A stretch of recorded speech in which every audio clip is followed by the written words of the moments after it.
Hello, everybody. Thank you for joining us for take 4 of this intro. It's me, Tanner, and today I'm joined again, making a reoccurring. You might be the most popular person on the show, except for maybe you and Jared, your ex-husband.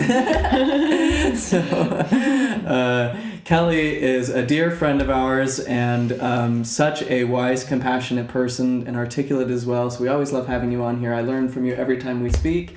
Kelli is a student of Buddhism, nonviolent communication. What was the... Focusing therapy, grief tending, and so much more. So today we were going to talk a little bit about grief.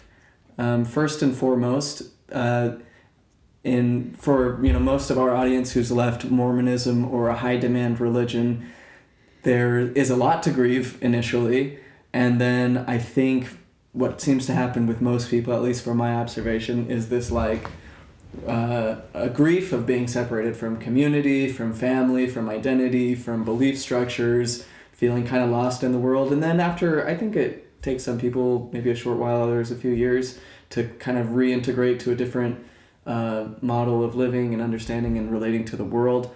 But then there's still a persistent grief that needs to be dealt with. Leaving the church, leaving any high demand religion doesn't necessarily absolve you of all pain and suffering.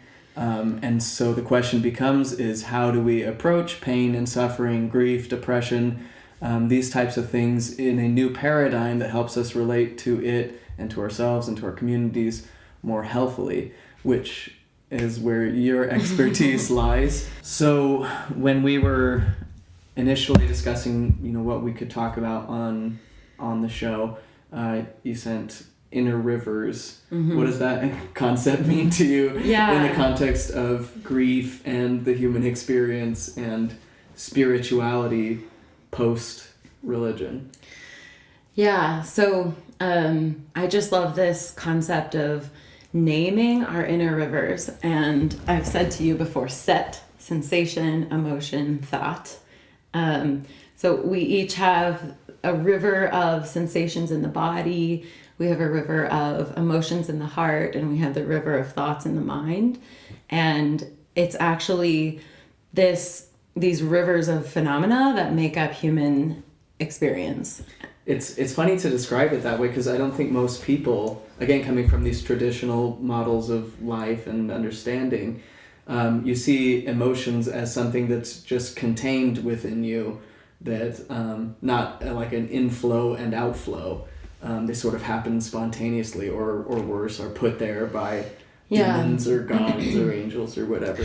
Yeah, totally. So I like describing it as rivers because, for one, that's exactly what life is. It's just this endless stream of consciousness, but we're conscious of and aware of this, at every moment there's some sort of sensation happening in the body that you can drop your awareness into and just become aware of. And the same with different emotional states that you can think of, like the weather that is coming and going and passing. And then anybody who's meditated knows about the endless stream of thoughts going through the mind. And the whole idea is identifying as that which is aware of the streams. And so I am just this pure awareness that's watching it all go by. And with that, I'm not identified so much with my emotions or with my ideas of how things should be. And even, the physical sensations that we have that are related to our emotions, or even just like raw physical experience. Like if I'm not feeling well that day, it's like I can just watch that pass. And there is a lot of liberation from suffering, when the question for me is, can I open to these inner rivers? Can I allow them to just be what they are and watch them go by without trying to fix them or get rid of them or change them? It's an interesting paradox, because on the one hand, the point of meditation and becoming aware of the rivers and things is to, in a sense, transcend suffering, while also letting go of the idea of transcending, by letting go of the idea that you have to transcend suffering, that you can have to immerse yourself and observe and witness your suffering in order to not compound your own suffering. Yeah, absolutely. So a couple things with that is I like the idea of just disidentifying with the phenomena, because when I'm not identified with it, I can then be in relationship with it. And it's actually, that's the key, is that when I can come into a loving relationship with those whatever sensations, emotions, thoughts, that is actually what I define as liberation, is that I can actually open my heart to what's here right now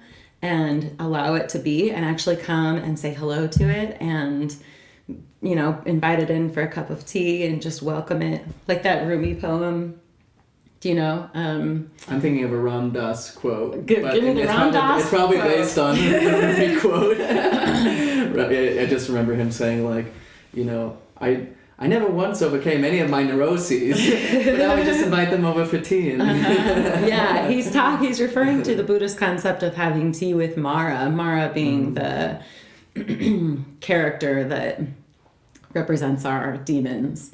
And that's Rumi poem. I'm going to have to look it up because I won't say it right. But yeah. Well, yeah, it's kind of, I mean, taking a slight tangent, the idea that, like, the only thing we have to fear is fear itself, and if fear is the enemy, then a demon stops becoming a demon the moment you stop fearing it. And that's kind of another paradox of religion, is that you're taught to fear all these things, but if you just embrace them and don't fear them, they don't, you know, create these cyclical patterns of harm and suffering and all that. I pulled up this poem from Rumi. This being human is a guest house. Every morning a new arrival, a joy, a depression, a meanness. Some momentary awareness comes as an unexpected visitor. Welcome and entertain them all, even if they are a crowd of sorrows who violently sweep your house empty of its furniture. Still treat each guest honorably. He may be clearing you out for some new delight. The dark thought, the shame, the malice, meet them at the door laughing and invite them in. Be grateful for whatever comes, because each has been sent as a guide from beyond. And your comment about fear, just knowing that it's another passing phenomena. We don't have to be afraid. There's a quote from Stephen Levine who says, there's fear here long after I'm no longer frightened. It's changing my relationship to fear. There's fear here, there's anxiety here, but I'm not frightened. And it's such a beautiful thought, and Rumi's always, how did the world produce Rumi? Like, so funny, so good. So good.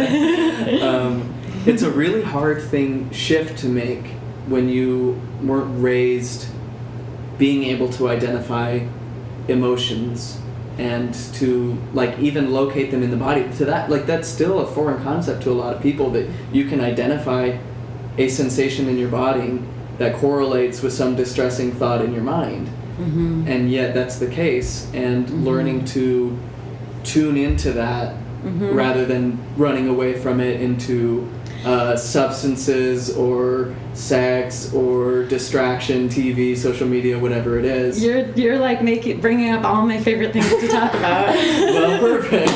Okay, so my comment about that would be, because I'm part of this Mormon culture and dominant American culture that didn't grow up with emotional literacy or intelligence, and this is a foundational concept to me for emotional intelligence that came to me through nonviolent communication.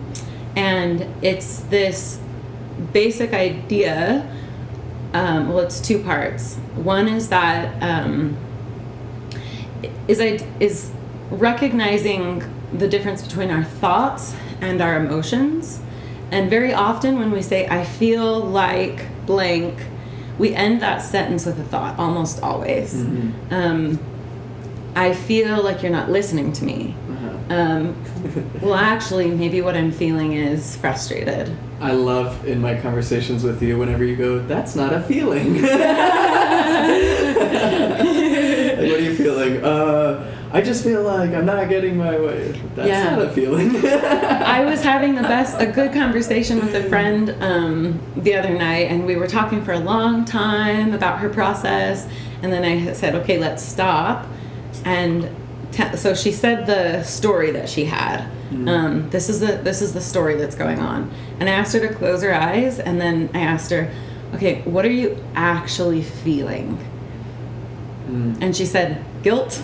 I'm feeling guilty. And I was like, we've been talking about this for an hour and you've not said the word guilty once. And this leads into the second part of this huge foundational concept of emotional intelligence, which is that you actually do not know how you're feeling or how somebody else is feeling until you've made the inquiry.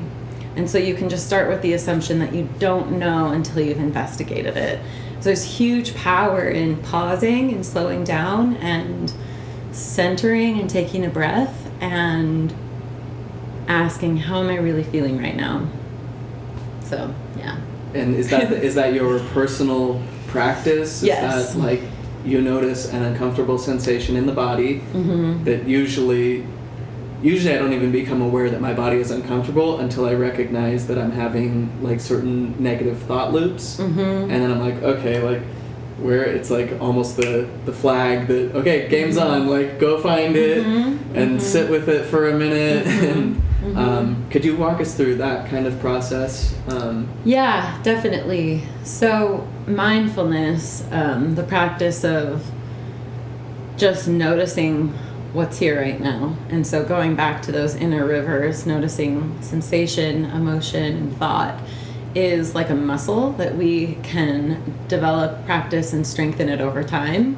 And so don't be discouraged if you're brand new to mindfulness and meditation and it's feels like a really slow process, because it is something that you can develop over time. It's just a practice. So because you have been meditating and developing that mindfulness, you already have a starting point for being able to have that flag catch, ooh, something's going on right here, and that's a sign that you respond to and drop into what's happening in your body. Which is hard enough on its own. It's most of the time. I never mean to paint a picture like I'm really good at any of this. Yeah. Most of the time I feel compelled, and it takes me a minute. Yeah. And it's like I said, a practice of learning to do this. So there's so many more that I could say right now, but there are a couple of examples I could give that can act as flags for you. So one is obsessive thoughts or looping thoughts. Those are almost always what I would call an emotional regulation tool, where we haven't developed a healthy relationship to our emotions, and so we're coping with big emotions somehow.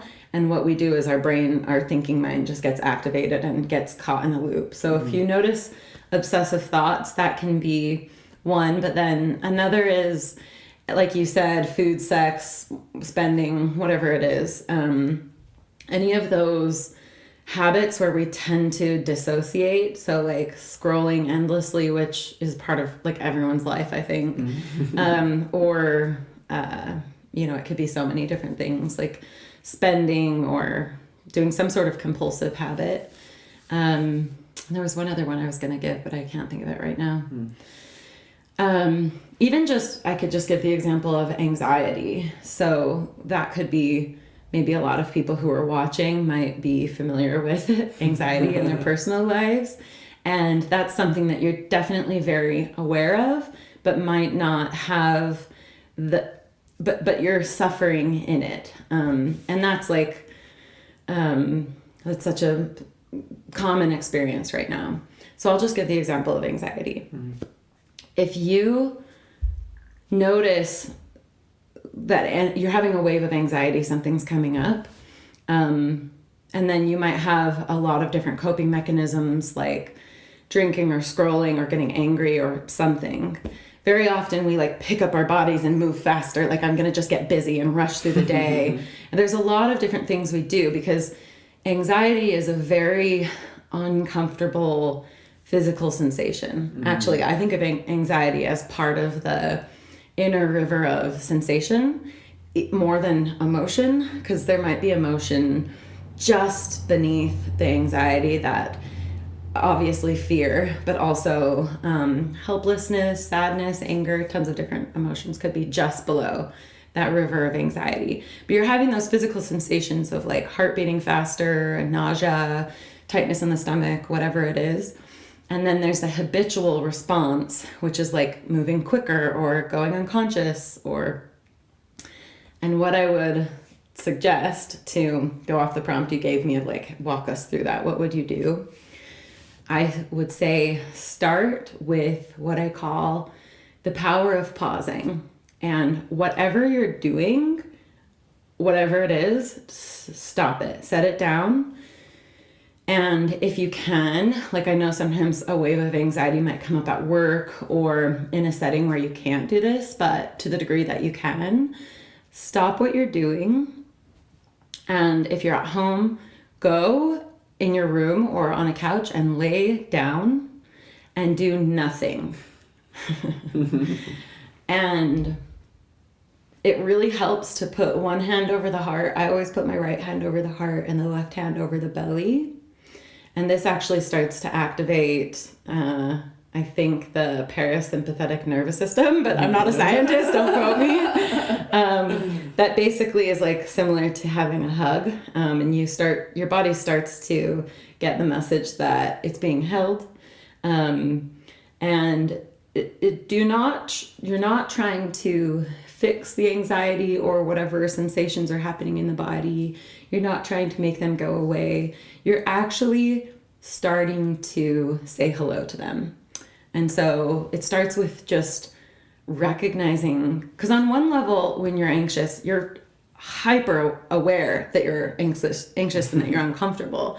But on the other hand, you're not in a conscious relationship with it. And so you actually don't know anything about it. You haven't gotten to know it yet.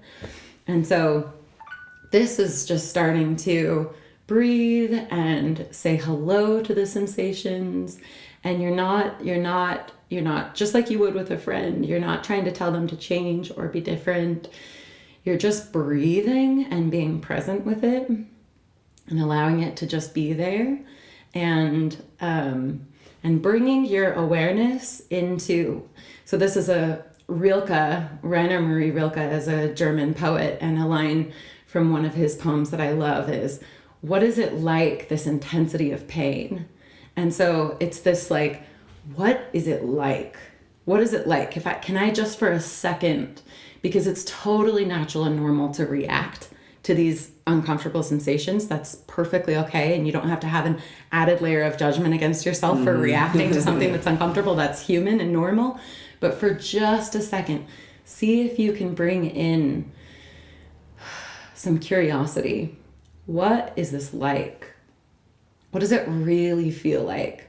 And then it can help to start naming it, like a twisting feeling in my belly, churning, like tightening, a dagger, like someone's split me open, like get as graphic as you want, as long as just start to describe it the way, if you were looking at something and somebody next to you, you were describing something you can see that somebody else can't see. So just start to describe it like it's whatever, and then images might come to mind, and that's okay too. Like it's dark and it's heavy and it's furry or whatever it is.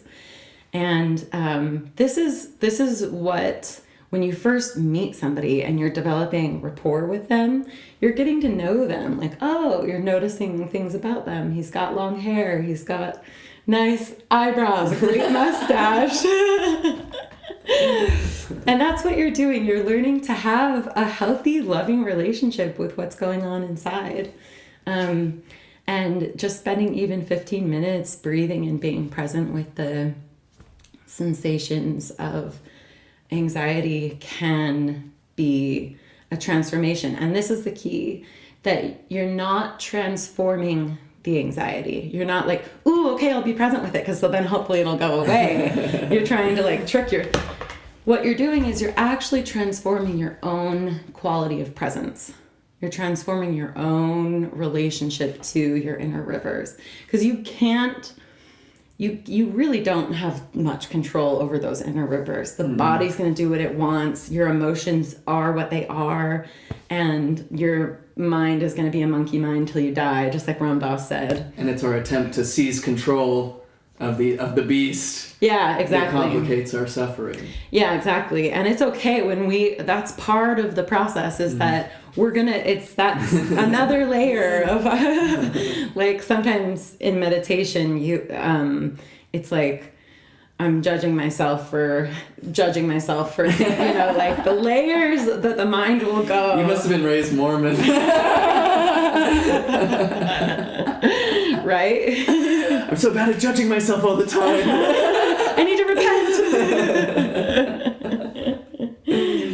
But it's like, I just thought of an Alan Watts analysis where he describes like, there's like a multi-story house. And when you go up to the next level, the police come in, and you go up to the next level, the police come in. That's totally like the ego mind is like the police, and you might like transcend and go a level higher, but your ego's just like one story behind you, and that's part of the process. Totally. That's why I kind of have a problem when people use the term ego death. I'm like, you never really kill the ego, and you don't need to. That's not the point. Yes, exactly. So that's what I've said, like, I can't think of the like sentence that I came up with, but something about like a suicidal ego is not enlightenment. Like just because you're like, I want ego death so bad, like that's probably your ego that it just wants to die. But like, okay, can I cultivate who and what I really am, which is actually just that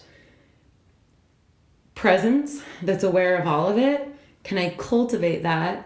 And can I bring my loving presence and my loving awareness to my ego that wants to die? And like, you're welcome here too, whether you want to live or die. You can hang out here. Yeah.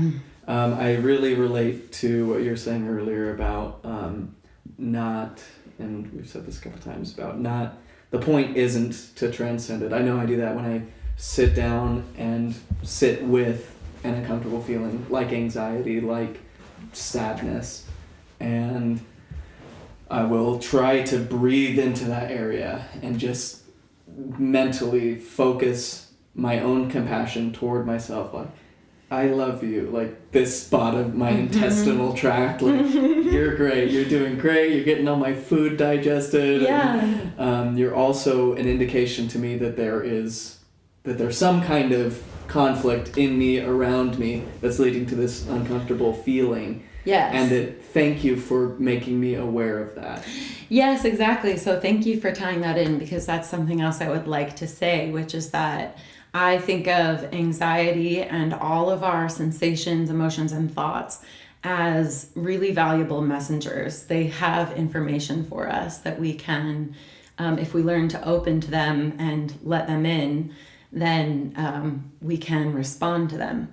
And so anxiety is, like, I've said this to you before, I think there's kind of like pop psychology messaging that's like, oh, your anxiety is lying to you. I saw that painted on a city wall actually once. And at first you think that it's a positive message, but really, I think of anxiety as the intelligence of my being, and that there's actually a very valuable message contained within the anxiety.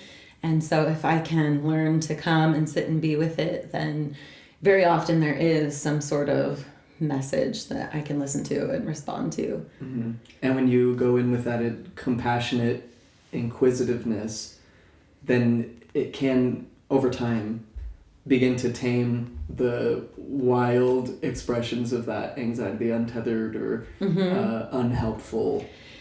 Because once it's actually is like, it's this very often maybe like an inner child or just an inner part of you that's like, it's this intelligence that's like, no, I'm not going to shut up. I'm going to keep rattling you awake until you listen and respond to me. Mm-hmm. And then once you do, suddenly the anxiety actually does melt away and dissolve because you heard them and you got the message that was there.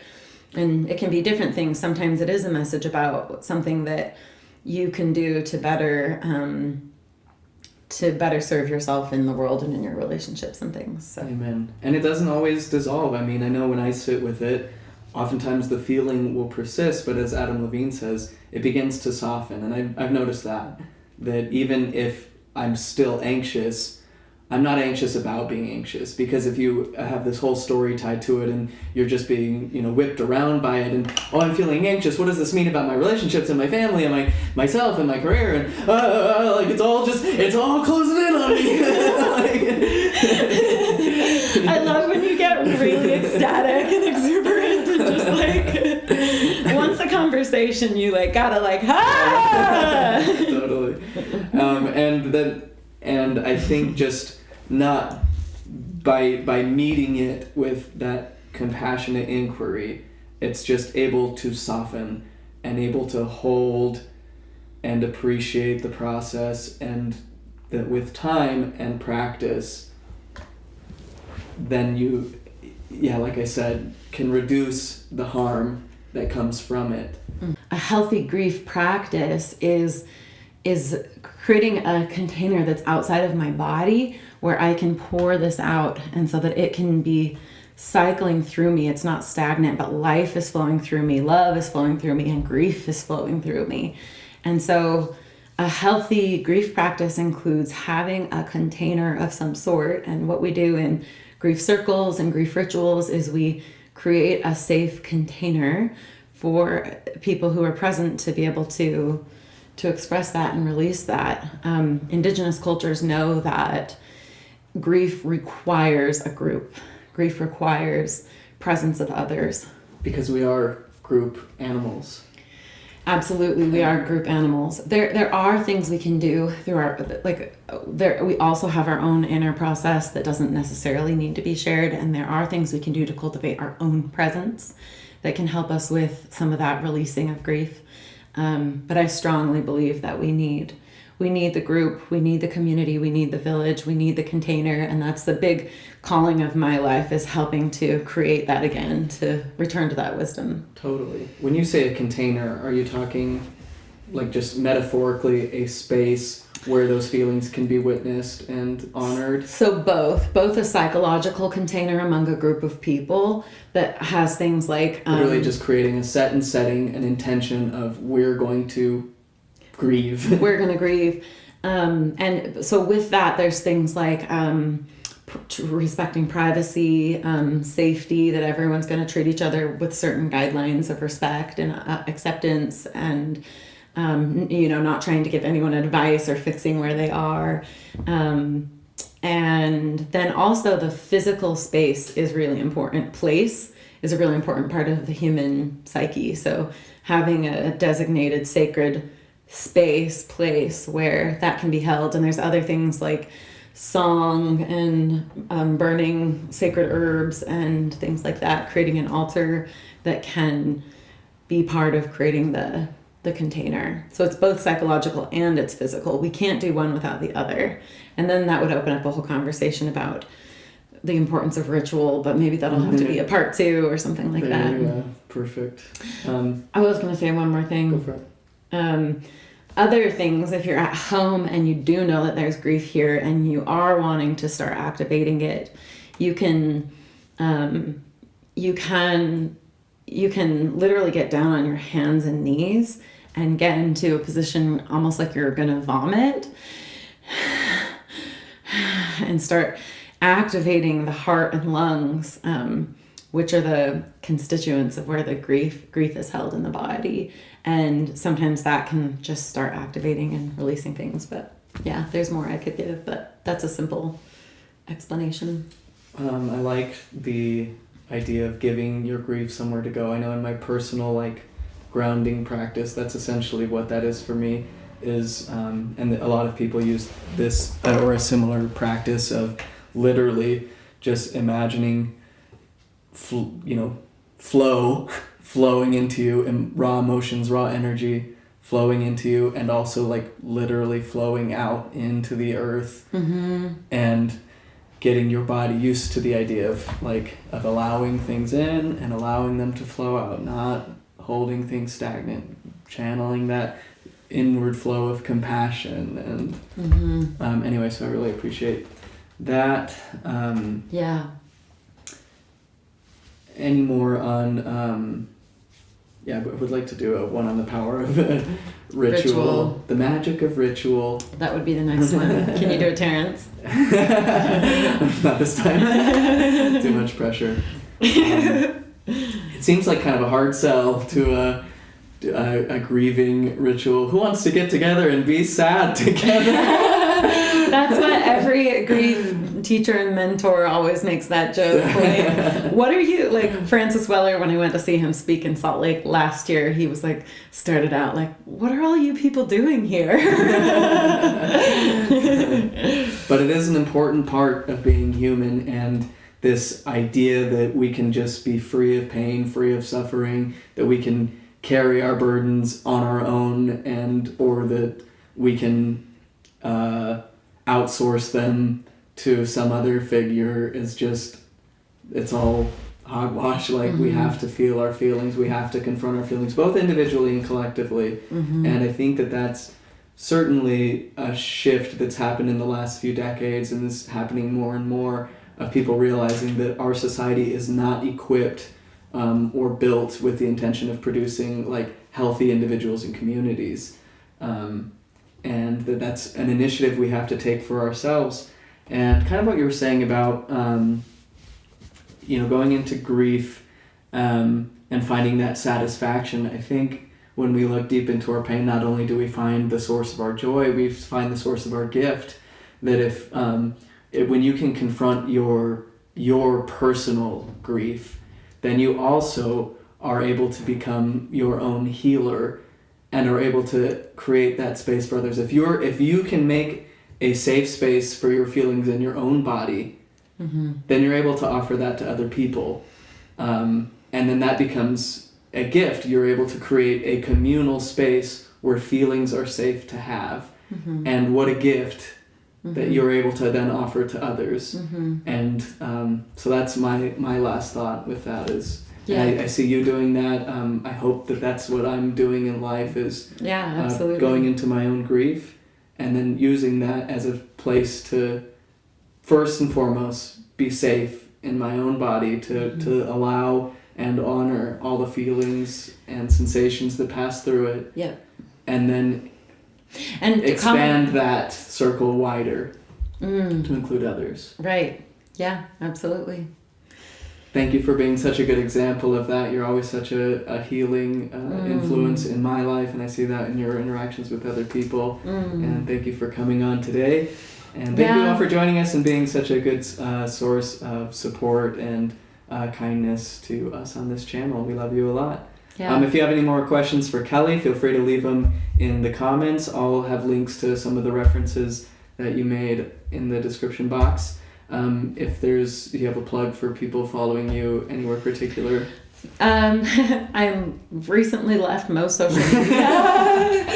So you're gonna have to trek into the backwoods for 3 days till you find a very old tree. Inside that tree, you'll find a scroll rolled up with Kelli's address. If you see me out and about,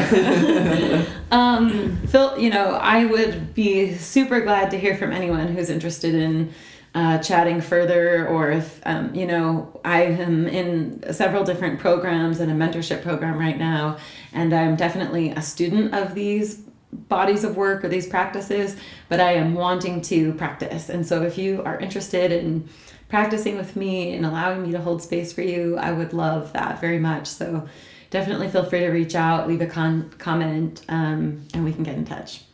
Cool. Thank you much. Have some good grief. Bye.